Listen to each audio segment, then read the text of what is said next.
இவங்க காவேரி பிரச்சனையை எடுத்துட்டு வர்றீங்க இல்லையா? இப்ப காவேரி பிரச்சனை இருக்குல்ல, அது மக்கள் பேசுற பிரச்சனை கிடையாது. நான் 2 நிமிஷம் சொல்லட்டுமா காவேரி பிரச்சனை? அவருக்கு என்ன சொல்லம் தெரியும் காவேரி? உனக்கு இயற்கையில எல்லா நதிகளும் ஒரு இடத்துல ஸ்டார்ட் ஆகி இன்னொரு இடத்துல முடியுது. சென்ட்ரல் கவர்மெண்ட் ஒண்ணு இருக்கு, இங்க ஒரு ஆட்சி இருக்கு, அங்க ஒரு ஆட்சி இருக்கு, மக்கள் தேர்ந்தெடுத்துட்டோம். வெயில் காலத்துல மட்டும் ஏன் பேசுறீங்க? அது 1000 விஷயங்கள் இருக்கு. அது ஒரு சின்ன ஆறு, கங்கா இல்ல, அது கிளம்பி வருது. அங்க மேல இருக்கிற காட்டை உடைக்கிறாங்க, தண்ணி கம்மியாகுது. காவேரி ஆறு பூரமா மணல் எடுக்கிறானுங்க, இருக்கிற தண்ணி வெளியே வருது. ரெசார்ட் கட்டுறாங்க, எல்லா இடத்துலயும் கரும்பு விவசாயிங்க இருந்தவங்களுக்கு தண்ணி அதிகமா வேணும். காவேரி கட்டினது, டேம் கட்டினது பெங்களூருக்கு தண்ணி கொடுக்க இல்லை, ஆனா பெங்களூருக்கும் தண்ணி போகுது, இங்க வர்றதுக்குள்ள முடிஞ்சிடுது. இவ்வளவு பிரச்சனைகள் இருக்கு.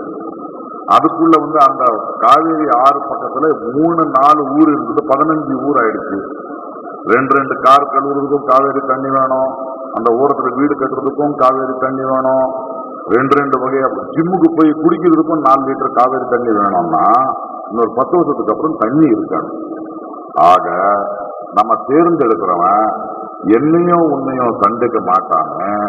நல்ல மழை வரும்போது 2 பேரும் சென்ட்ரல் கவர்மெண்ட் உட்கார்ந்து ஒரு சயின்டிஸ்ட கூப்பிட்டு இதுக்கு என்ன பண்ணலாம் அப்படின்னு யோசிச்சு அதுக்கு தீவிர ஒண்ணுமே தவிர, அதை விட்டுட்டு தமிழனா கன்னடக்காரனாமையோ மொழிக்கும் தண்ணிக்கும் என்னையா பிரச்சனை சம்பந்தம்?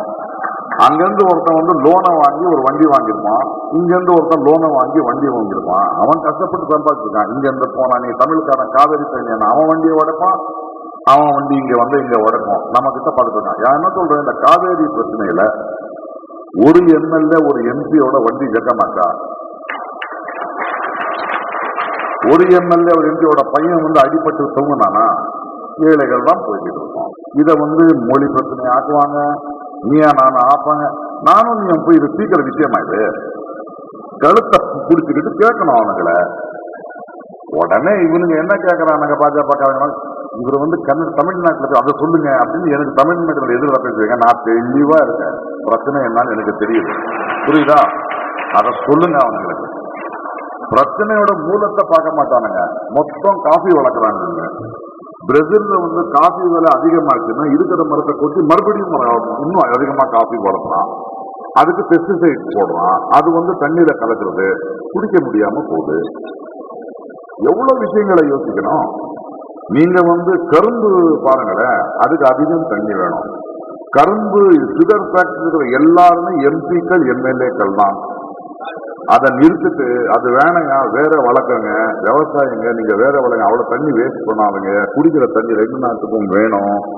நீங்க வேற ஏதாவது பண்றதா நாங்க சில வேற இது உங்களுக்கு கொடுக்குறோம், வசதிகள் கொடுக்குறோம்னு பேச மாட்டாங்களே.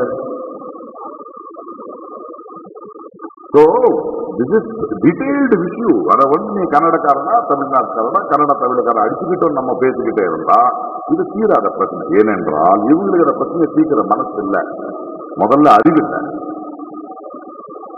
அது ஒரு அரசியல்வாதி தீர்க்கிற பிரச்சனை இல்லை, அதுக்குன்னு படிச்சவன் வேணும், அதை பத்தி தெரிஞ்சவன் வேணும்.